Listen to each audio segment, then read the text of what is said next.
ಹರಳೆಯ ನ್ಯೂಸ್ಗೆ ಸ್ವಾಗತ. ಕಾಮೆಂಟ್ ಮಾಡಿ, ಶೇರ್ ಮಾಡಿ, ಬೆಲ್ ಐಕಾನ್ ಆನ್ ಮಾಡಿ.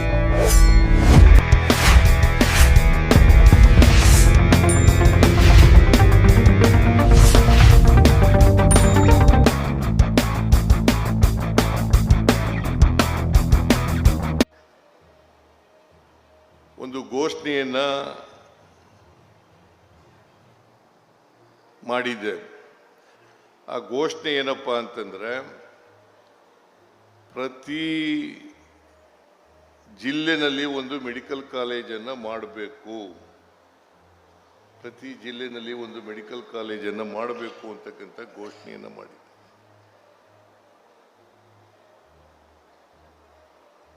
ಇವತ್ತು ಕರ್ನಾಟಕದಲ್ಲಿ ಸುಮಾರು 71 ಮೆಡಿಕಲ್ ಕಾಲೇಜುಗಳಿದ್ದಾವೆ.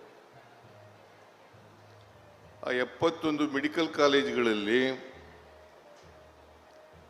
22 ಸರ್ಕಾರಿ ಮೆಡಿಕಲ್ ಕಾಲೇಜುಗಳಿದ್ದಾವೆ ಅಂತಕ್ಕಂಥ ಮಾತುಗಳನ್ನು ಹೇಳಲಿಕ್ಕೆ ಬಯಸ್ತಾ ಇದ್ದೇನೆ. ಇನ್ನು ಉಳಿದ ಜಿಲ್ಲೆಗಳಲ್ಲೂ ಕೂಡ ಹಂತವಾಗಿ ಮೆಡಿಕಲ್ ಕಾಲೇಜುಗಳನ್ನು ಮಾಡ್ತೇವೆ ಅಂತಕ್ಕಂಥ ಮಾತುಗಳನ್ನು ಹೇಳಲಿಕ್ಕೆ ಬಯಸ್ತಾ ಇದ್ದೇನೆ. ಶಿವಾನಂದ, ಬಿಜಾಪುರದಲ್ಲೂ ಕೂಡ ಮೆಡಿಕಲ್ ಕಾಲೇಜನ್ನು, ಸರ್ಕಾರಿ ಮೆಡಿಕಲ್ ಕಾಲೇಜನ್ನು ಮಾಡ್ತೇವೆ.